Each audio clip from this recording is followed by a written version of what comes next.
آیت نمبر 21 فرمایا یا ایہالذین آمنو، اے لوگو جو ایمان لائے ہو، لا تتبعوا خطوات الشیطان، شیطان کے نقش قدم پر مت چلو، ومن یتبع خطوات الشیطان، اور جو شیطان کے نقش قدم پر یعنی اس کے فٹ سٹیپس پر چلے گا، اس کے طریقے کو فالو کرے گا، فإنہ یأمر بالفحشاء والمنکر، تو وہ تو فحش اور بدی ہی کا حکم دے گا، ولولا فضل اللہ علیکم ورحمتہ ما زکا منکم من احد ابدا ولکن اللہ یزکی من یشاء واللہ سمیع علیم۔ اگر اللہ کا فضل اور رحم و کرم تم پر نہ ہوتا تو تم میں سے کوئی شخص پاک نہ ہو سکتا، مگر اللہ ہی جس کو چاہتا ہے پاک کرتا ہے، اللہ سننے اور جاننے والا ہے۔ شیطان کا ہر قدم اٹھتا کدھر ہے؟ جنت کی طرف یا جہنم کی طرف؟ آبویسلی جہنم کی طرف، اور جہنم کی طرف اٹریکٹ کرنا آسان کام ہے؟ ہرگز نہیں۔ انجام دکھاتا ہے شیطان؟ کبھی بھی نہیں۔ اویئرنیس پھیلا رہا ہے جہنم کی؟ ہرگز نہیں، بلکہ ایڈورٹائز کرتا ہے جہنم کو۔ اور کس طرح ایڈورٹائز کر رہا ہے؟ امیجن کریں جہنم کے اشتہارات دیے جا رہے ہیں اور لوگ جو ہے وہ مٹ رہے ہیں جہنم کے اوپر اور تڑپ رہے ہیں جہنم میں جانے کے لیے، تو کیسے دکھائے گا وہ جہنم کو؟ آگ دکھائے گا؟ اذیت دکھائے گا؟ رسوائی دکھائے گا؟ نہیں، وہاں لے جانے والے اعمال دکھائے گا، اور ان میں دو چیزیں جو کہ اٹریکٹ کر لیتی ہیں، ان میں سے ایک فحاشی ہے، بے حیائی۔ جبلت کے اندر، انسٹنکٹ کے اندر یہ چیزیں ہیں، فطرت دباتی، فطرت میں حیا ہے، طبیعت اور جبلت زور لگاتی ہے، اس کو بے حیائی اچھی لگتی ہے، اور شریعت جو ہے وہ عادتوں پر کام کرتی ہے، فطرت کو اسٹرانگ کرتی ہے، فطرت کو ری انفورس کرتی ہے۔ تو جو عادتیں شریعت کے تھرو بنتی ہیں وہ فطرت کو سپورٹ کرتی ہیں، اور جو عادتیں غیر شرعی ہوتی ہیں وہ انسان کی اینیمل انسٹنکٹس کو، جبلت کو اسٹرانگ کر رہی ہوتی ہیں، ری انفورس کر رہی ہوتی ہیں، سپورٹ کر رہی ہوتی ہیں۔ تو ایک نظر ڈال کے دیکھ لیں کہاں ہے شریعت؟ کسی کو نہیں پسند آتی شریعت۔ ہم غیر مسلموں کا کیا رونا روئیں، مسلمانوں کو نہیں پسند آتی، تو عادتیں جو بن رہی ہیں شریعت کی روشنی میں تو نہیں بن رہی، تو عادتیں کس کو ری انفورس کر رہی ہیں؟ فطرت کو نہیں کر رہی، کس کو کر رہی ہیں؟ جبلت کو کر رہی ہیں، اینیمل انسٹنکٹس کو کر رہی ہیں، حیوانی شہوات کو کر رہی ہیں۔ تو پھر دنیا میں حال دیکھ لیں، کیا فرق ہے انسان میں جانور کے اندر؟ کوئی فرق نہیں رہا۔ تو شیطان کا تو ہر قدم جہنم کی طرف اٹھتا ہے، اور جو اس کی پیروی کرے گا وہ وہیں جا پڑیں گے اس کے ساتھ۔ Your journey is your destination. خوشنما جال فحش اور گناہ ہیں، اور منکر میں خاص طور پہ افواہیں پھیلانا، ہر سنی سنائی بات بغیر تحقیق کے آگے بیان کر دینا، یہ ساری چیزیں جو ہیں یہ اسی کے اندر آتی ہیں۔ آپ صلی اللہ علیہ وسلم نے فرمایا کفا بالمرء کذبا، کسی شخص کے جھوٹا ہونے کے لیے اتنا ہی کافی ہے کیا؟ ان یحدث بکل ما سمع، ہر سنی سنائی بات آگے بیان کر دے، سنا ہے ایسا ہو رہا ہے، سنا ہے ہم نے یہ ہو رہا ہے۔ اور اللہ تعالیٰ نے شیطان کے جالوں کو، اس کی چالوں کو پہچاننے کے لیے ایمان کا نور تم کو دے دیا، سورہ نور نازل کر دی، پہچانو کہ کیا چیز فحش ہے، اس سے بچنے کے لیے روشن آیات نازل ہو گئیں، ہدایت موجود ہیں۔ اللہ کی ہدایت، حفاظت حاصل کیے بغیر کوئی ایک بھی شیطان کے حملوں سے بچ نہیں سکتا، not even one۔ اب آگے ہم دیکھتے ہیں کہ ایک واقعے کی طرف اشارہ ہے۔ واقع افق جو ہم نے ڈسکس کیا اس میں ہم نے یہ بھی دیکھا کہ منافقوں نے چرچا کیا تھا، لیکن 3 مسلمان مخلص وہ بھی انوالو ہو گئے تھے۔ ایک مستح بن اساتھہ، یہ ابو بکر رضی اللہ عنہ کے رشتہ دار تھے، مہاجر تھے، بدری تھے، غریب تھے۔ ابو بکر رضی اللہ عنہ ان کی مدد کیا کرتے تھے۔ اب سوچیں کہ یہ مدد کرتے تھے اور انہوں نے ان کی بیٹی پر الزام لگانے میں حصہ لیا تو کتنا دکھ ہوا ہوگا ابو بکر رضی اللہ عنہ کو۔ تو ایک natural reaction, natural human reaction, ہر باپ کا یہ ریئیکشن ہوتا کہ ابو بکر نے کیا کیا کہ جو وظیفہ مقرر کیا تھا مستح کا وہ انہوں نے بند کر دیا۔ اچھا، اب جب ابو بکر نے یہ کام کیا تو اب مجھے بتائیں کہ اب ریپل ایفیکٹ اس کا سوسائٹی میں کیا ہوتا؟ تو اندیشہ اس بات کا تھا کہ کہ کہیں عام مسلمانوں میں بھی کوئی ایک چین ریئیکشن نہ شروع ہو جائے، اور پھر لوگ محدود نہیں کریں گے اپنے آپ کو سلینڈر تک کہ اچھا جس نے سلینڈر کیا ہم اس کی مدد نہیں کریں گے، جس نے کہ الزام لگایا جھوٹا ہم اس کی مدد نہیں کریں گے. پھر ہو سکتا ہے کہ یہ ایٹیٹیوڈ ڈیولپ ہو جائے کہ رشتہ دار جو ہیں وہ اپنے غریب رشتہ داروں کے چھوٹے بڑے گناہوں کوتاہیوں پر ان کی فائنینشیل مدد کرنا بند کر دیں، ان کو بے سہارا چھوڑ دیں. اس سے تو وہ اور شیطان کے ہتھے چڑھتے، اور نفرتیں بڑھتی، اور دل پھٹتے آپس میں، اور لوگوں کو ضد آ جاتی، شرمندگی بھی ان کو نہ ہوتی کہ ٹھیک ہے ہمارے گناہ کی وجہ سے تم نے چھوڑا تو ٹھیک ہے ہم بھی گناہ کرتے رہیں گے، ہم گناہ نہیں چھوڑیں گے. تم مدد نہیں کرو گے، ہو سکتا ہے وہ چوری شروع کر دیتے، دوسروں کے حقوق پہ دست درازی شروع کر دیتے، تو اس کے بہت سارے وائڈ ریپرکشنز ہو سکتے تھے. اللہ تعالیٰ نے یہیں پر ڈیمیج کنٹرول کر لیا. ایک تکلیف دہ واقعہ ہو چکا، اس کی تلخی اپنا اثر نہ چھوڑ جائے، لہٰذا فرمایا وَلَا يَأْتَلِ أُولُو الْفَضْلِ مِنْكُمْ وَالسَّعَةِ أَنْ يُؤْتُوا أُولِي الْقُرْبَى وَالْمَسَاكِينَ وَالْمُهَاجِرِينَ فِي سَبِيلِ اللَّهِ وَلْيَعْفُوا وَلْيَصْفَحُوا أَلَا تُحِبُّونَ أَنْ يَغْفِرَ اللَّهُ لَكُمْ وَاللَّهُ غَفُورٌ رَحِيمٌ. تم میں سے جو لوگ صاحب فضل اور صاحب مقدرت ہیں وہ اس بات کی قسم نہ کھا بیٹھیں کہ اپنے رشتہ دار مسکین اور مہاجر فی سبیل اللہ لوگوں کی مدد نہ کریں گے، انہیں معاف کر دینا چاہیے اور درگزر کر دینا چاہیے. کیا تم نہیں چاہتے اللہ تم کو معاف کرے؟ اور اللہ کی صفت یہ ہے کہ وہ غفور اور رحیم ہے. تو حدیث میں ہم کو یہ بات پتہ چلتی ہے کہ جو کسی کا ظلم معاف کرے گا اللہ قیامت کے دن اس کی عزت میں اضافہ کرے گا. تو یہاں بڑی خوبصورت ہم آیت دیکھ رہے ہیں، بڑا اس کے اندر ایک حسین توازن ہے. کیا حسین توازن ہے؟ حکومتی عدل کے ساتھ ذاتی احسان. حکومت اپنا عدل کرے اور لوگ ذاتی طور پہ احسان کا معاملہ کریں. جن کا قصور تھا ان کو سزا ملی. یہ جیسے 3 صحابہ کی ہم نے بات کی، مصطح بن اساثہ، حسان بن ثابت اور حمنہ بنت جہش رضی اللہ عنہم. حمنہ کون ہے؟ یہ زینب بنت جہش کی بہن تھیں، اور زینب بنت جہش آپ صلی اللہ علیہ وسلم کی بیوی تھیں. اور عائشہ رضی اللہ عنہا کا مقابلہ زینب سے ہی رہا کرتا تھا. یہ 2 ہی کیمپس تھے، ایک عائشہ کا اور ایک زینب کا. تو زینب کا اپنا معاملہ کیا ہوا؟ ان کے ہاتھ تو آپ دیکھیں نا بہترین موقع آیا تھا. آپ صلی اللہ علیہ وسلم نے اپنی بیویوں سے بھی عائشہ کے کردار اخلاق کی گواہی لی تھی. اور پھر دیکھیں ری ایٹریٹ میں کر رہی ہوں، ایک شوہر کے طور پہ یہ کام قطعی کرنے کی ضرورت نہیں تھی. آنکھ بند کر کے آپ کو یہ بات پتہ تھی اور آپ کا اعتماد تھا کہ عائشہ کبھی ایسی حرکت نہیں کر سکتی. لیکن آپ ایک بہرحال ہیڈ آف دا اسٹیٹ بھی تو تھے، آپ عدالت کے قاضی تھے، سب سے بڑھ کے آپ اللہ کے رسول تھے.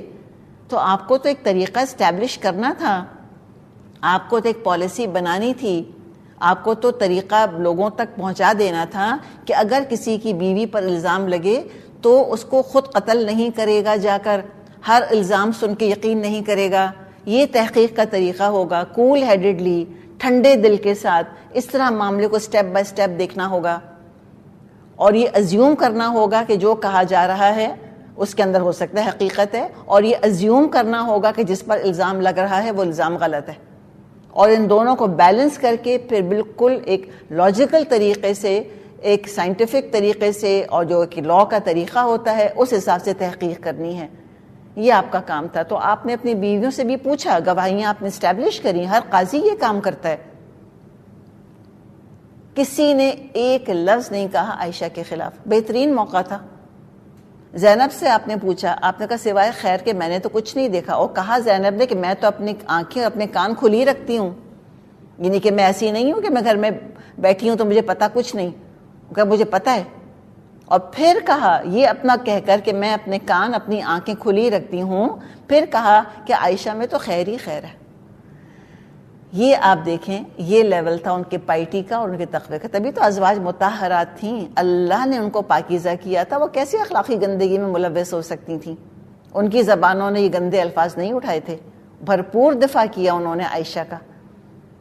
چلے الزام تو بہت دور کی بات، اب مطلب ایسا ایٹیٹیوڈ بھی اختیار کر سکتی تھی کہ مے بی ناٹ، ہو تو نہیں سکتا، لیکن آپ کو پتہ ہے نا عائشہ چھوٹی کتنی ہیں. ہو سکتا ہے یہ نہ کیا ہو، تھوڑا کچھ کیا ہو، maybe this maybe that, چلیں چھوڑیں، درگزر کریں، اللہ کے رسول آپ معاف کر دیں عائشہ کو. ایسی دیکھیے انسینویشنز کر سکتی تھیں، الزام نہ لگاتی، دفاع بھی نہ کرتی، لیکن کھل کر کہا کہ عائشہ میں خیر ہی خیر ہے، عائشہ تو کبھی کر ہی نہیں سکتی ایسے کام. یہ ان کا معاملہ تھا. لیکن بہن جو ہیں وہ اپنی جو ان کی بہن تھی ہمنا، بس وہ اپنی بہن کی وفاداری میں نہ چاہتے ہوئے بھی اس میں انوالو ہو گئیں. تو ان سب کو کوڑے لگائے گئے، 80 کوڑے. تو اب سزا مل گئی ہے، شرمندہ ہو گئے ہیں، پہلے کبھی یہ کام نہیں کیا، سلپ آف دا ٹنگ ہو گئی. اور دیکھیں حد قذف جس کا ذکر ہم کر رہے ہیں، یہ کس چیز کے اوپر سزا مل رہی ہے؟ حد زنا تو ہم نے دیکھ لی، 100 کوڑے یا شادی شدہ کا رجم، وہ تو ایکٹ ہے جو کیا اس کی سزا ملی. قذف کی سزا کیا ہے؟ کیا تو کچھ نہیں انہوں نے. کس کی سزا ہے؟ بولنے کی. بول الفاظ، ہم بار بار ہم بات کرتے ہیں power of words, power of words. Please اپنے الفاظ پہ غور کریں، احتیاط سے استعمال کریں، سوچ سمجھ کے استعمال کریں. یہ صرف بولنے کی سزا ہے، 80 کوڑے، 80 لیشز. تو سزا مل گئی. اب اسلام یہ نہیں کہتا کہ ایک گناہ کی سزا عمر بھر ملنی چاہیے اور معاشرہ ان کو آسٹراسائز کر کے اور کاٹ کر ایک طرف پھینک دے، بلکہ حسن سلوک اور درگزر کا باہمی مدد کا معاملہ ہونا چاہیے. معاشرہ اسی طرح صحت مند رہتا ہے. اور یہ بات بھی یاد رکھیں کہ اچھوں سے بعض دفعہ خطا ہو جاتی ہے، اچھوں سے. ایک رشتہ دار ہے ہمارا، زندگی بھر اس نے اچھا سلوک کیا، ایک دفعہ کبھی کوئی بات اس نے ہم سے کہہ دی جو ہمارے دل کو لگ گئی، جا کے بری لگ گئی. ہم کیا کرتے ہیں؟ ہم کہتے ہیں اچھا اس کے دل میں تو ہمیشہ سے میرے لیے نفرت ہوگی، آج نکلی ہے نا، یہ تو پریٹینڈ کر رہا تھا، یہ تو اچھا تھا ہی نہیں. ہم کیا کچھ ازیوم کر لیتے ہیں. نہیں، ظن المؤمنون والمؤمنات بانفسہم خیرا. اچھے لوگ ہوتے ہیں، بعض دفعہ غلطی کر بیٹھتے ہیں. اور یاد رکھیں انسان ایک جیسے نہیں رہتے، اچھے برے ہو جاتے ہیں، برے اچھے ہو جاتے ہیں، دونوں چیزیں ہوتی ہیں. تو ان دونوں کا احتمال ہے اپنی اپنی جگہ. تو لوگوں کو دیکھیں، اور اگر غلطی کبھی ان سے ہو گئی تو ہمیشہ کے لیے کنڈیم نہیں کر دینا چاہیے، اس کو اپنے پرسپیکٹو میں رکھنا چاہیے بات کو. تو جو پیسے والے، ایمان والے، رتبے والے، یہ جو اللہ نے کہا نا اولو الفضل منکم والسعہ، تو فضل اور وسعت کیا ہے؟ فضل کیا ہے کہ ایمان میں تم کو درجہ ملا، اور وسعت کیا ہے کہ تم کو پیسہ ملا، ہاتھ تمہارا کھلا ہے. تو جو پیسے والے، ایمان والے، رتبے والے لوگ ہیں وہ رشتہ داروں، مسکینوں، مہاجروں کے ساتھ اچھا سلوک کریں. اور مستہ پہ تو یہ تینوں چیزیں فٹ آ رہی تھیں، رشتہ دار بھی تھے، مسکین بھی تھے، مہاجر بھی تھے. ان کی مدد سے ہاتھ نہ کھینچیں. اگر اللہ گناہوں کی سزا کے طور پہ اپنی عطا روک لے تو کس کو کچھ ملے گا؟ کسی کو کچھ نہیں ملے گا. اور یہ بھی ہمیں پتہ چلا کہ بڑے سے بڑا گناہ توبہ استغفار سے معاف ہو جاتا ہے، اور ایک گناہ کا اثر باقی نیکیوں پہ نہیں پڑتا. مثال کے طور پہ ہجرت وغیرہ پہ نہیں پڑتا. اگر تو ان سے یہ قصور ہوا تھا کہ انہوں نے اس جھوٹے الزام میں حصہ لے لیا تھا، اس سے ان کی پرانی نیکیاں ضائع نہیں ہو گئیں. کیوں؟ اس لیے کہ شرمندہ ہو گئے اور سزا بھی مل گئی، استغفار کر لی. تو لہٰذا اس تلخ واقعے کے اب اثرات کو مٹا دیں، درگزر کریں. تو ابو بکر رضی اللہ عنہ نے یہ آیت سنی کہ اس آیت میں نام ہے اے ابو بکر تم یہ مت کرو، لکھا ہوا ہے. لیکن جب ابو بکر نے یہ آیت سنی تو کیا کیا انہوں نے؟ ادھر ادھر دیکھا کہ ہاں تمہارے لیے کہہ رہے، اللہ تمہارے لیے کہہ رہے. نہیں، اپنے اوپر اپلائی کیا. اس نے ان کو گریٹ بنایا تھا. وہ قرآن پڑھتے تھے، اپنے اوپر اپلائی کرتے تھے. تو جیسے ہی یہ سنا ابو بکر رضی اللہ عنہ نے فوراً کہا بلا واللہ انا نحب ان تغفر لنا یا ربنا. کیوں نہیں، اللہ کی قسم ہم چاہتے ہیں کہ اے ہمارے رب تو ہمیں بخش دے. ان تغفر لنا یا ربنا، اللہ ہم ضرور چاہتے ہیں تو ہماری خطائیں معاف کر دے. اور پھر انہوں نے مستح کی مدد شروع کر دی. اب بعض روایات میں آتا ہے پہلے سے زیادہ ان پر احسان کرنے لگ گئے. تو جس نے بھی یہ عہد کیا تھا ابو بکر کے علاوہ کہ ہم ان کی فلاں کی مدد نہیں کریں گے، سب نے پھر اپنی اس بات سے رجوع کیا اور تلخی جو ہے وہ دور ہو گئی. تو ڈیمیج کنٹرول بہت ضروری چیز ہے. اور ہمارے اپنے خاندانوں میں اس کا ہمیں بڑا سبق ملتا ہے. خاندانوں میں دیکھیں ناچاتیاں ہو جاتی ہیں, تلخیاں ہو جاتی ہیں, ایک واقعے کی تلخی کو نا ختم کرنے کی ضرورت ہوتی ہے. تحفے تحائف دے کے, گلے لگا کر, معافی تلافی کر کے چھوڑیں, جانے دیں اس کو. پھر اس چیز کو زندگی بھر کا اس کو داغ بنا کے دل کے اوپر سنبھال کے نہ رکھیں. اچھوں سے غلط بات کے منہ سے غلط بات نکل جاتی ہے, اور برے بھی بعض دفعہ اچھی بات کر بیٹھتے ہیں. اور اصل چیز کیا ہے کہ اللہ تعالیٰ کو وہ مومن بہت پسند ہے جس کی ذات سے دوسروں کو فائدہ پہنچے. سخی ہونا چاہیے مومن کو, کھلے ہاتھ کا ہونا چاہیے. اور یہ بھی آپ آزما کے دیکھیں, جس نے آپ کو تکلیف پہنچائی آپ اس کو تحفہ دے کے دیکھیں, کوئی مالی مدد اس کو دے کے دیکھیں, آپ دیکھیں وہ کیسا نرم پڑے گا, کتنا شرمندہ ہوگا. اور بہتر ہے انسان آپس میں بیٹھ کے رفع دفع کر لے کہ آپ نے ایسے کیوں کہا تھا. ڈائریکٹلی بات کر لینا, ساری دنیا میں علم نشرہ کرنے کے بجائے. اس سے کہیں کہ تم نے میرے بارے میں دوسرے سے یہ کیوں کہا, تم نے میری غلط شکایت ایسے کیوں کی. سامنے بیٹھ کے بات کر لینا. اتنا تو ہمارے اندر مورل کریج ہونا چاہیے, اتنی اخلاقی جرت ہمارے اندر ہونی چاہیے, اتنا ہمارے اندر کم از کم صلاحیت ہونی چاہیے کہ معاملات کو سلجھا لیں, دور کر دیں ان چیزوں کو, اور پھر تحفے تحائف دیں, پھر گلے لگا لیں, پیار کر لیں, معافی تلافی کر لیں. جو ہونا تھا وہ ہو گیا, جانے دیں. تو یہ روپیہ پیسہ دینا یہ بھی بڑا کام آتا ہے. یہ زخموں کو بھر دیتی ہے چیز, تعلقات کو دوبارہ درست کر دیتی ہے. آپ صلی اللہ علیہ وسلم نے فرمایا خیر الناس من ینفع الناس, بہترین انسان وہ ہیں جو دوسروں کو فائدہ دیں. تبھی جیسے آپ کو بتایا کہ ابو بکر نے کیا کہا تھا, بخاری اور مسلم میں جو الفاظ ہیں وہ آتے ہیں کہ انہوں نے کہا تھا, ابو بکر نے واللہ, اللہ کی قسم, انی احب ان یغفر اللہ لی, مجھے بہت پسند ہے یہ بات کہ اللہ مجھے بخش دے. ابو بکر نے کبھی بھی نہیں سوچا کہ مستہ گناہ گار ہے, میں تو بخشایا ہوں. حالانکہ اللہ کے رسول کہہ چکے تھے ابو بکر تم بخشائے ہو. ابو بکر فی الجنہ, عمر فی الجنہ, عثمان فی الجنہ, علی فی الجنہ, یہ سن چکے تھے وہ, پھر بھی اللہ تعالیٰ سے استغفار کرتے رہتے تھے. یہ ہے جنتیوں کی پہچان کہ اللہ کی مغفرت, اللہ کی بخشش کو, جنت کو اپنا حق نہیں سمجھتے کبھی.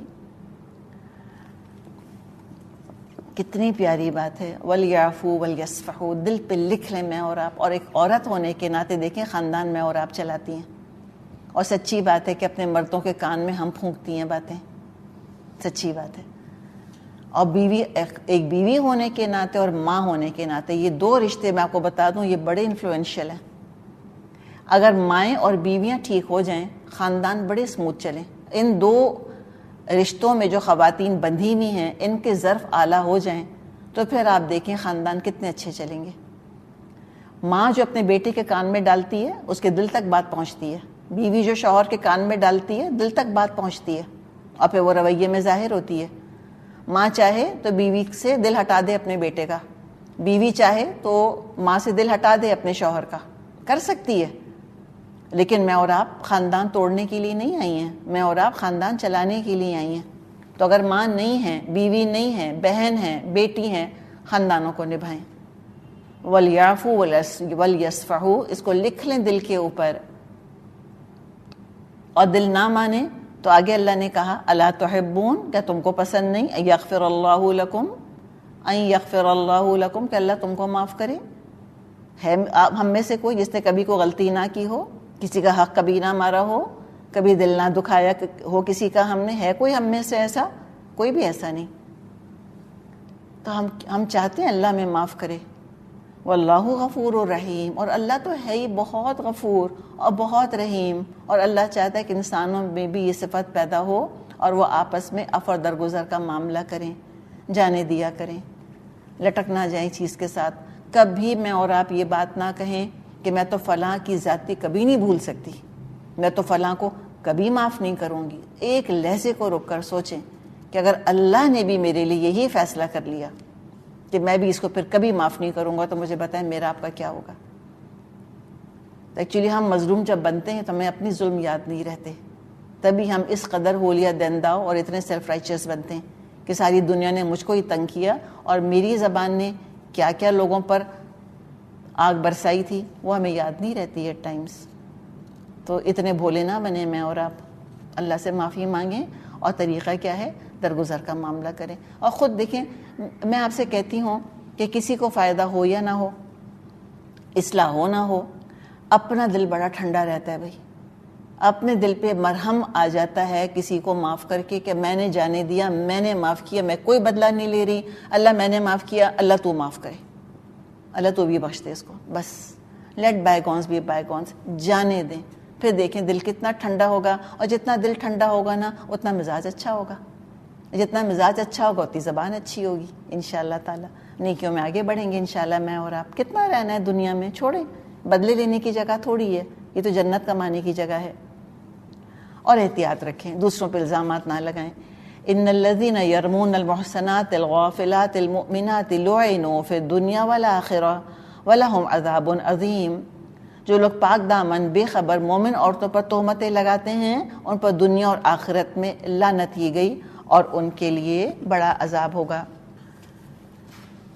تو یہ بھی ہم ذہن میں رکھیں کہ بھولی بھالی شریف عورتوں پہ الزام لگانا زنا کا یہ 7 کبیرہ گناہوں میں آتا ہے کہ جو انسان کو ہلاک کر دیتا ہے. یہ حدیث ہے بخاری میں، آپ صلی اللہ علیہ وسلم نے فرمایا ہے اجتنبوا السبع الموبقات، 7 مونڈ دینے والے کاموں سے پرہیز کرو. کس چیز کو مونڈ دیتے ہیں یہ کام؟ نیکیوں کو. قالوا یا رسول اللہ وما ہن، لوگوں نے پوچھا اللہ کے رسول وہ کیا ہیں 7؟ آپ نے فرمایا الشرک باللہ، اللہ کے ساتھ شرک کرنا، یعنی شرک کرنا سارے اعمال کو حبط کر دے گا. نمبر 2 والسحر، جادو کرنا.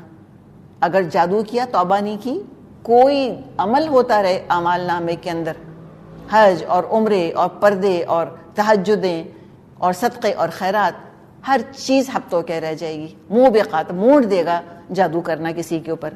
اور وقتل النفس التي حرم اللہ الا بالحق، اور کسی جان کو ناحق قتل کرنا کبیرہ گناہ ہے. یہ کیا کرتا ہے؟ یہ موبقات میں آتا ہے. کوئی عمل میں نیکی ہوتا رہے، والدین نیکی ہوتی رہے، والدین کی خدمت اور یتیموں کا خیال اور بیواؤں کے لیے ادارے، لیکن اگر قتل کیا ہے کسی کو کوئی عمل قبول نہیں ہوگا.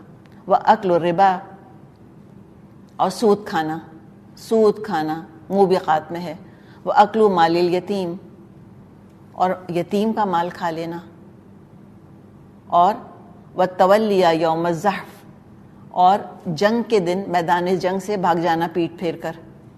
وَقَذْفُ الْمُحْصِنَاتِ الْمُؤْمِنَاتِ الْغَافِلَاتِ، اور پاک دامن مومن غافل عورتوں پر تہمت لگانا، یہ موبقات میں ہے. دیکھیں غافل کہا ہے، جاہلات نہیں کہا. غافل کون؟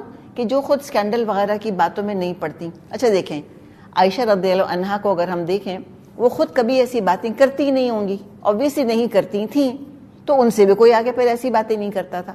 جو سننا چاہتا ہے لوگ اسی کو سناتے ہیں، جو کرنا چاہتا ہے لوگ اسی سے آگے ڈسکس کرتے ہیں. جو ایسی باتیں سنتا ہے، ایسی باتیں کرتا ہے، وہ ایسی باتیں پھر لوگوں کے ساتھ بھی ڈسکس کرتا رہتا ہے. تو یہ ہے دراصل غافل. اس میں معصومیت کا تصور ہے. مومن عورت معصوم ہوتی ہے، انسنٹ ہوتی ہے، پیور ہوتی ہے، چرتر نہیں آتے اس کو، چال بازیاں مکاریاں نہیں آتی اس کو. لیکن معصوم ہونے میں، بے وقوف ہونے میں زمین آسمان کا فرق ہے. معصوم ہونے کا مطلب حماقت نہیں ہے، معصوم ہونے کا مطلب جہالت نہیں ہے، جاہل نہیں ہوتی. مریم علیہ السلام کیا تھی مجھے بتائیں؟ معصوم تھی یا جاہل؟ معصوم تھی نا، بالکل معصوم تھی، بالکل پیور انسنٹ. جب بھی ہم معصومیت کا تصور کرتے ہیں مریم علیہ السلام کا نام ذہن میں آتا ہے. لیکن کیا جاہل تھیں؟ جاہل، غافل تو تھیں لیکن جاہل نہیں تھیں، احمق نہیں تھیں. کیسے پتہ چلا ہم کو؟ جب فرشتے نے کہا کہ تمہارے یہاں بیٹا ہوگا تو کیا کہا تھا؟ کیف یکون لی غلام، کیسے ہوگا میرے لیے بیٹا؟ ولم یمسسنی بشر، مجھے تو کسی مرد نے ہاتھ بھی نہیں لگایا. پتا تھا ان کو یہ سب کچھ. تو یہ تو کوئی پکا ہونے کی یا کوئی چلاک ہونے کی علامت نہیں ہے بایولوجی پڑھ لینا. تو پتہ سب ہوتا ہے. ذہین ہوتی ہیں، عائشہ سے ذہین کون ہوگا؟ ان سے بڑا عالم کون ہوگا؟ لیکن چھلتر نہیں آتے، مکاریاں نہیں آتی، الزام تراشیاں نہیں کرتی، وہ دوسروں کے معاملات میں کنسوئیاں نہیں لیتی پھرتی ہیں. اس کے گھر میں کیا ہو رہا ہے، اس کے گھر میں کیا ہو رہا ہے، وہ اپنے آپ کو اپنی طرف رکھتی ہیں. اور اللہ کو یہ بات بالکل پسند نہیں کہ انسان دوسروں کے معاملات میں کیوروسٹی کے مظاہرے کرے. تو ان کو تو یہ کسی پہ کیا الزام لگاتی ہیں عائشہ، ان کو تو یہ بھی نہیں پتا تھا کہ لوگ میرے بارے میں کیا باتیں کر رہے ہیں، کیا کیا الزام لگا رہے ہیں میرے اوپر. تو ایسی محسنات پاک عورتیں، غافلات بالکل غافل، مومنات مومن، تو اللہ تعالیٰ نے لعنت کی ہے ان کے اوپر دنیا میں بھی اور آخرت میں، اور ان کے لیے عظیم عذاب ہے. اب یہاں مرد خفا ہو سکتے ہیں، برا مان سکتے ہیں کہ ہمارا ذکر کیوں نہیں آیا. اللہ کا خصوصی کرم، اللہ کی خصوصی توجہ، خصوصی پروٹیکشن اور عزت یہ عورتوں ہی کی طرف کیوں ڈائریکٹڈ ہے؟ آخر ہماری طرف اللہ تعالیٰ نے کیوں نہیں اس کو ڈائریکٹ کیا؟ تو جواب پہلا تو یہ ہے کہ اس آنر میں، اس پروٹیکشن میں، اس عزت میں اور عزت کی حفاظت میں مرد آٹومیٹکلی شامل ہیں. تو اگر مرد کا معاملہ ہوگا تو ایسے لوگوں پر بھی لعنت کی جائے گی. تو جیسے واقع افق میں عائشہ رضی اللہ عنہا کا دفاع ہے، وہاں صفوان بن معطل کا بھی دفاع ہے. جو بھی پاک دامن لڑکیوں، عورتوں کے دامن کو جھوٹے الزام سے داغدار کرتا ہے تو دراصل کوئی مرد بھی تو انوالو ہوگا نا، تو اس مرد کو بھی داغدار کر رہا ہے. تو اللہ نے ان پر لعنت کی ہے. تو امیجن کریں عام خواتین کے لیے یہ رول ہے، عام لوگوں کے لیے. اگر اللہ نہ کرے کوئی کسی مومن عورت پہ الزام لگاتے، یہی لعنت ہے اس کے اوپر، دنیا میں آخرت میں، اور بڑا عذاب ہے. تو سوچیں کہ قرآن کی آیات پڑھ کر، قرآن پر ایمان لانے کا دعویٰ کر کے، اور آج تک عائشہ رضی اللہ عنہا کو قصوروار جو لوگ سمجھتے ہیں، وہ اللہ کو کیا منہ دکھائیں گے؟ جبکہ اللہ نے کہا کہ جو یہ سمجھے گا، ایک عام عورت کے لیے سمجھے گا، تو بھی دنیا اور آخرت میں لعنت ہے. اور کہاں عائشہ رضی اللہ عنہا صدیقہ، جو ان کو مورد الزام ٹھہراتا ہے، وہ پھر اپنا معاملہ دیکھ لے اللہ تعالیٰ سے وہ کیسے نمٹے گا. یوم تشہد علیہم السنتہم وایدیہم وارجلہم بما کانوا یعملون. اور وہ اس دن کو نہ بھول جائیں جبکہ ان کی اپنی زبانیں اور ان کے اپنے ہاتھ پاؤں ان کے کرتوتوں کی گواہی دیں گی. قیامت کے دن انسان کے اعضاء اپنے حقیقی مالک کی بات مانیں گے، اللہ کی بات مانیں گے، اور سچ کے ساتھ پھر وہ گواہی دے دیں گے. اور یہ تین کا ذکر کیوں آیا، زبان اور ہاتھ پاؤں؟ کہ زبان سے کیچڑ اچھالتے ہیں، ہاتھوں سے ایک دوسرے کی طرف اشارے کرتے ہیں، اور پیروں سے چل چل کر گیدرنگز میں جاتے ہیں اور ایسی باتیں بناتے ہیں. مشائم بنمیم، یہ ہم آگے پڑھ لیں گے کہ چل چل کر جانا، چغلیاں کرنا، اسکینڈل بنانا، ادھر کی بات ادھر پہنچانا. تو وہ سارے ہاتھ پاؤں گواہی دے دیں گے، زبان گواہی دے گی کہ انہوں نے کیا کیا. یومئذ یوفیہم اللہ دینہم الحق ویعلمون ان اللہ هو الحق المبین. اس دن اللہ وہ بدلہ ان کو بھرپور دے دے گا جس کے وہ مستحق ہیں، اور ان کو معلوم ہو جائے گا کہ اللہ ہی حق ہے، سچ کو سچ کر دکھانے والا. تو یہاں دین سے مراد ہے بدلہ. الحق اللہ ہے، عدل اور انصاف کرنے والا. دنیا کے حاکم فیصلہ کرتے ہیں، اس میں غلطی کا امکان باقی رہتا ہے. اللہ فیصلہ کرے گا بالکل انصاف کے ساتھ، نہ غلطی نہ ظلم. اور اس عدل و انصاف کو واضح طور پہ لوگوں کے آگے رکھ دے گا، پیش کر دے گا. کسی کے دل میں کسی قسم کا شک باقی نہ رہے گا کہ پتہ نہیں انصاف ہوا کہ نہیں ہوا. انصاف ہوگا، انصاف کے سارے تقاضے پورے ہوں گے، گواہیاں اسٹیبلش ہوں گی، اور لوگ کنفیس کریں گے، اقرار کریں گے کہ انا کنا ظالمین، ہم ہی ظالم تھے. دنیا میں تو ہم دیکھتے ہیں مقدموں کے فیصلے ہوتے ہیں، اور جس پارٹی کے خلاف فیصلہ ہوتا ہے وہ یہی کہتی رہتی ہے پارٹی کے انصاف نہیں ہوا، انصاف نہیں ہوا. تو قیامت کے دن ایسا نہیں ہونے والا، سب کے ساتھ انصاف ہوگا. الخبیثات للخبیثین والخبیثون للخبیثات والطیبات للطیبین والطیبون للطیبات اولئک مبرؤون مما یقولون لہم مغفرۃ ورزق کریم. خبیث عورتیں خبیث مردوں کے لیے ہیں، اور خبیث مرد خبیث عورتوں کے لیے. پاکیزہ عورتیں پاکیزہ مردوں کے لیے ہیں، اور پاکیزہ مرد پاکیزہ عورتوں کے لیے. ان کا دامن پاک ہے ان باتوں سے جو بنانے والے بناتے ہیں، ان کے لیے مغفرت ہے اور رزق کریم.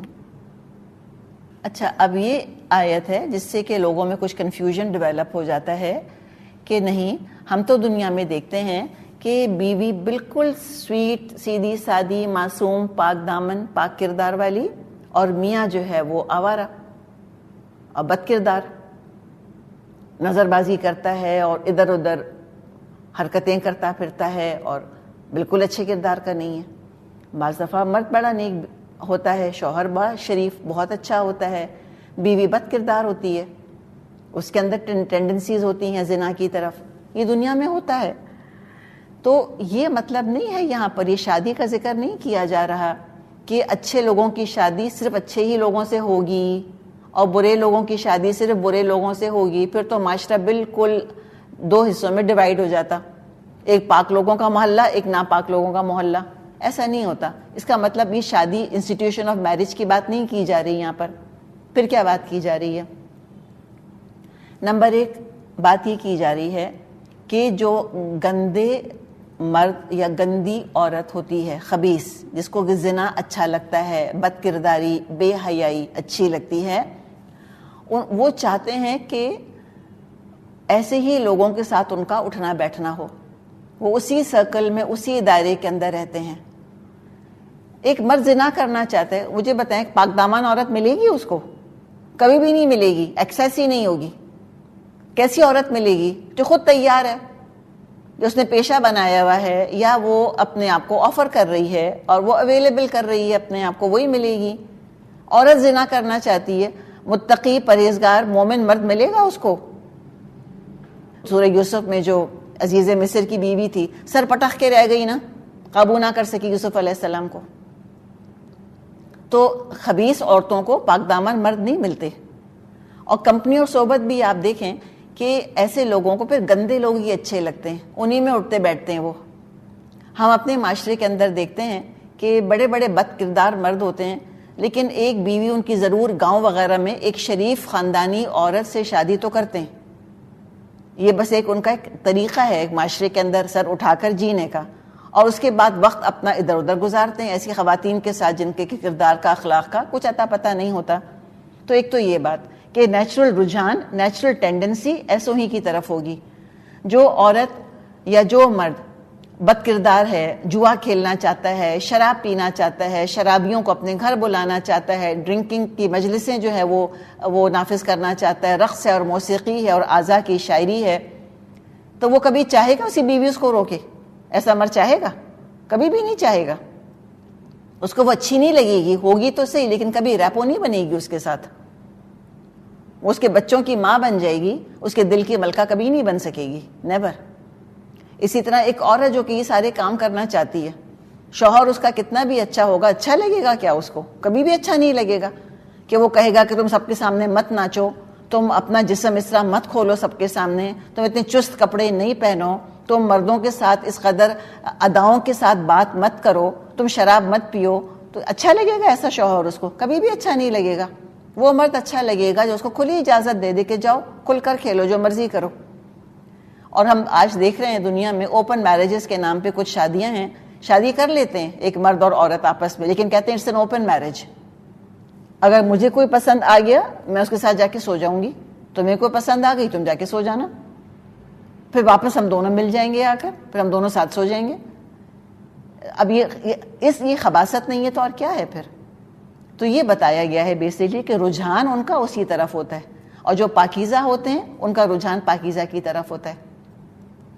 ایک نیک، متقی، پاکیزہ عورت ہے، شوہر اول درجے کا بد کردار ہے، زانی ہے، شرابی ہے، نماز نہیں پڑھتا، اس عورت، اور وہ عورت محل میں بھی رہ رہی ہے، مجھے بتائیں وہ خوش ہوگی کیا وہاں پر؟ وہ کہے گی کہ میں جھونپڑی میں رہ لوں گی، مجھے اس سے نجات دلا دو، یا اس کا کردار درست کر دو، مجھے اس کی دولت کوئی سکون نہیں دے رہی۔ مثال فرعون کے محل میں تھی مسز فیرو، کون سی دنیا کی نعمت اس کے پاس نہیں ہوگی؟ اس کے ڈریسز، اس کا زیور، اس کے نوکر چاکر، اس کا سٹیٹس، اس کی عزت، لیکن کیا دعا کی تھی؟ رب ابن لی عندک بیتا فی الجنہ۔ آسیہ امرأۃ فرعون جسے قرآن نے کہا ہے، حدیث میں آسیہ نام آتا ہے۔ دل لگتا تھا کہ فرعون کے پاس ان کا؟ کہا تھا کہ نہیں اللہ تعالیٰ بس اپنے پاس ایک گھر جنت میں بنا دے اور مجھ کو ظالم قوم سے نجات دے دے، اللہ اس فرعون سے مجھ کو نجات دے دے تو۔ یہ معاملہ ہوتا ہے نیک عورتوں کا، کتنی بھی حسین عورت کیوں نہ ہو، کتنی بھی سلیقے مند کیوں نہ ہو، کتنا بھی دل کیوں نہ لبھاتی ہو، اگر بد کردار ہے شریف مرد کو کبھی اچھی نہیں لگ سکتی، اس کا دل کبھی ایسی عورت کے ساتھ لگ نہیں سکتا۔ تو ایک یہ مطلب ہے۔ دوسرا، اگر ہم پیرنگ کی بات کریں، آپس کی بات کریں کہ خبیث مرد خبیث عورتوں کے ساتھ ہوں گے اور خبیث عورتیں خبیث مردوں کے ساتھ، یعنی جہنم کے اندر۔ اور جنت میں کیا ہوگا، کیا ہوں گی جنت میں؟ ازواج مطہرہ، اللہ نے کہا ہے نا کہ وہاں پاکیزہ جوڑے ہوں گے، تو وہاں تو پاکیزہ مرد پاکیزہ عورتوں کے لیے اور پاکیزہ عورتیں پاکیزہ مردوں کے لیے ہوں گی۔ تو یہ جنت کا بھی ذکر ہو سکتا ہے، یعنی آخرت کا ذکر ہو سکتا ہے اور جہنم کا ذکر ہو سکتا ہے۔ اور پھر ایک اور مطلب اس کا یہ لیا گیا کہ گندی باتیں گندے لوگوں کے لیے ہوتی ہیں۔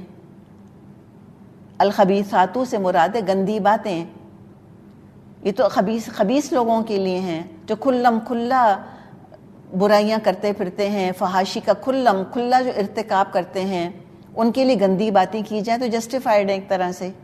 اور والخبیثون للخبیثات، اور جو گندے لوگ ہوتے ہیں وہ اٹریکٹ کرتے ہیں اپنی طرف گندی باتیں، اور جو پاکیزہ ہوتے ہیں ان کے لیے تو پاکیزہ باتیں ہونی چاہیے، ان کی تو شہرت پاکیزہ ہوتی ہے، اور طیب لوگ ہیں اس قابل ان کے لیے پاکیزہ باتیں کی جائیں۔